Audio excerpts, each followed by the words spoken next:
Would you ever forgive a person if they murdered a member of your family? What if that person was someone you felt close to or connected with growing up? What if it was accidental? What if it was a child that was responsible? I stand before you with a couple of complex moral dilemmas whose answers require more nuance than a simple yes or no. I want you to do something for me. Picture yourself in an ideal society.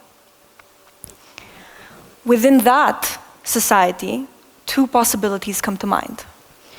The first, slightly more obvious one, is the fact that it would be free of criminal behavior. We would never fight, hold hands, and break out into song mid-lunch break.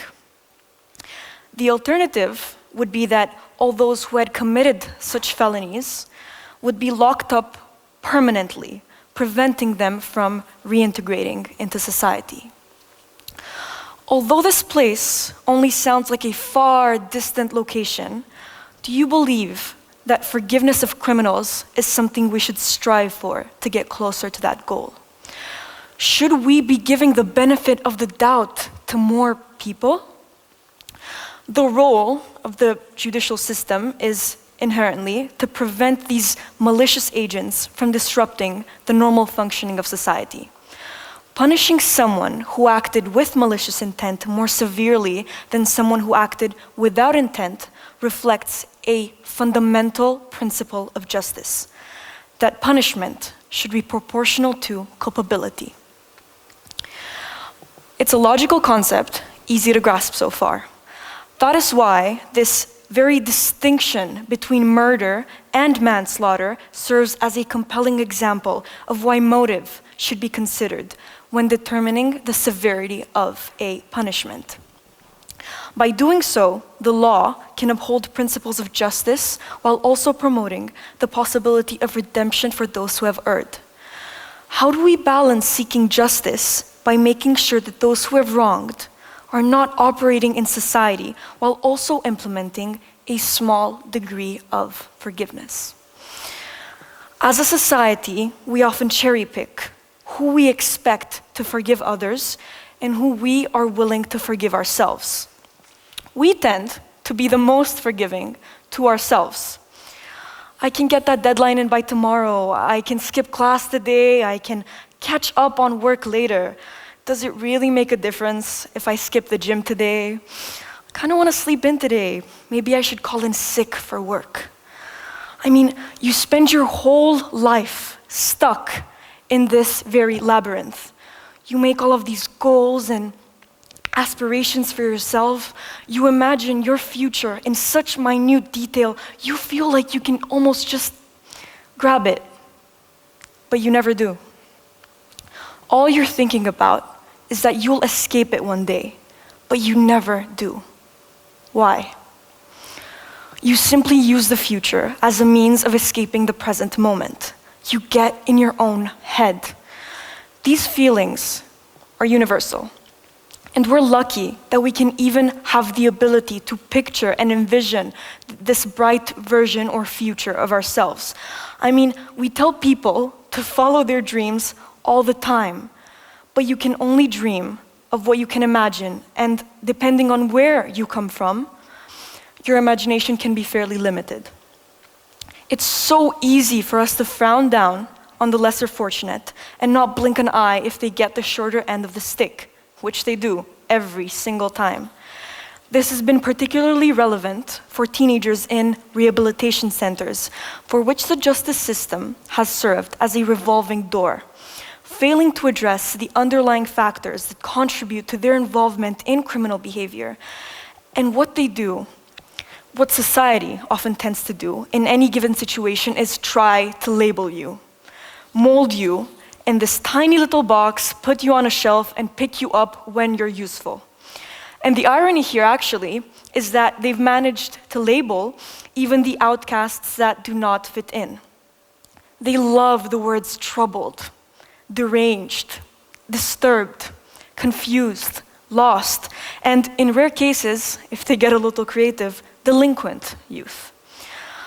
I am deeply concerned about this particular youth that are found in detention facilities because their backgrounds are often ignored, highlighting a significant failure and flaw in our judicial system.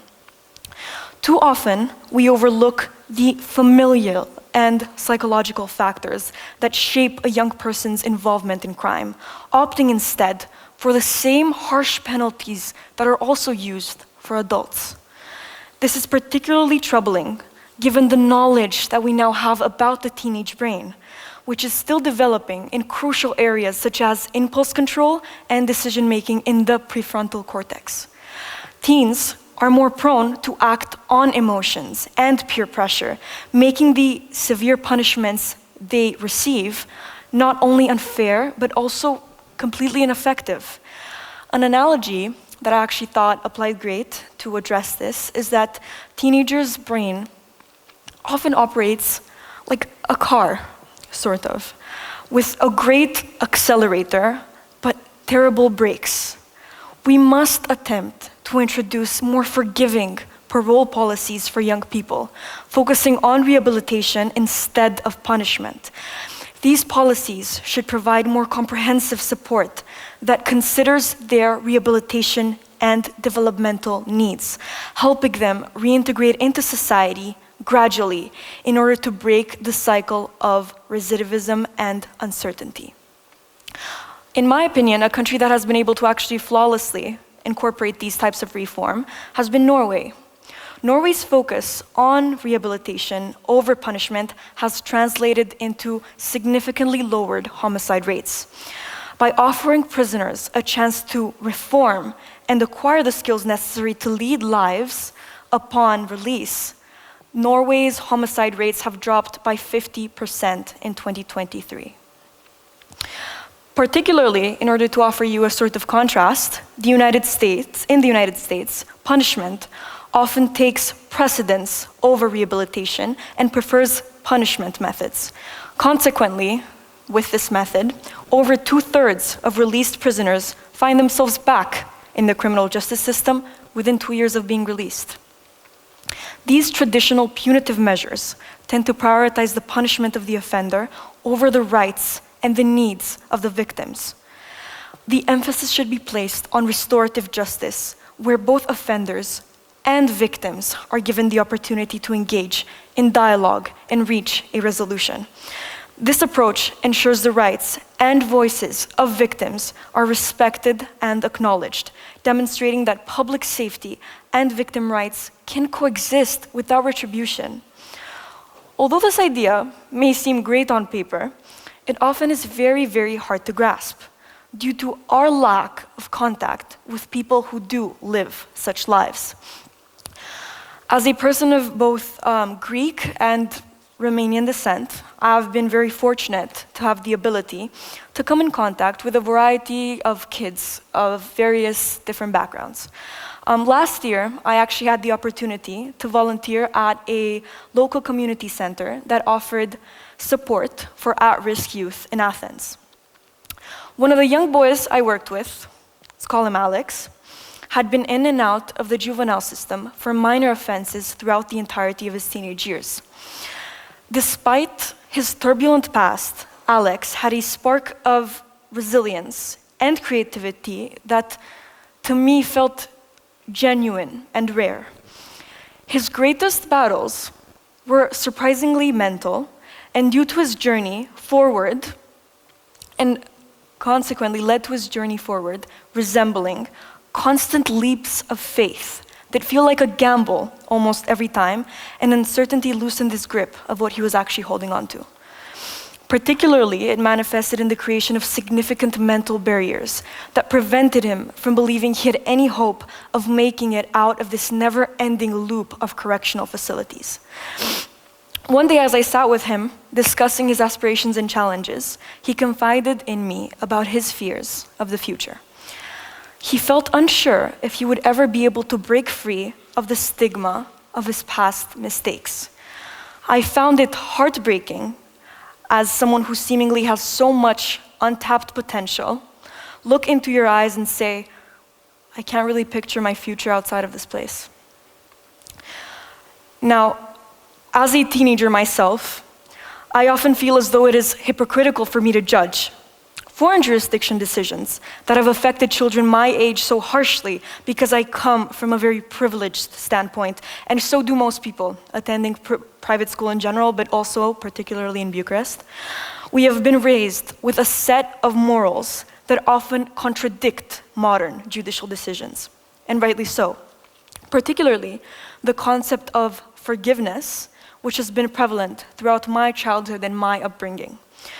I am very grateful that throughout my upbringing, my parents have consistently reminded me that I live in a glass bubble, an insulated, sheltered environment far removed from the complexities and challenges of the actual wider world.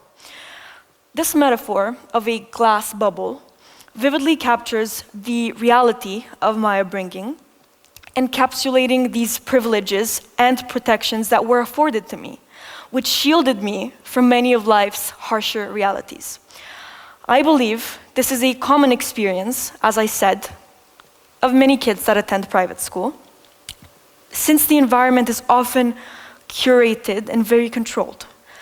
My process of maturing occurred gradually over the years, as it does for most, but fully solidified when I began to fully understand the concept of this very glass bubble. Recognizing it helped me engage with diverse perspectives and develop a deeper understanding of the world. This realization was able to ground me and motivate me to seek experiences that would broaden my horizons and challenge my previously sheltered views.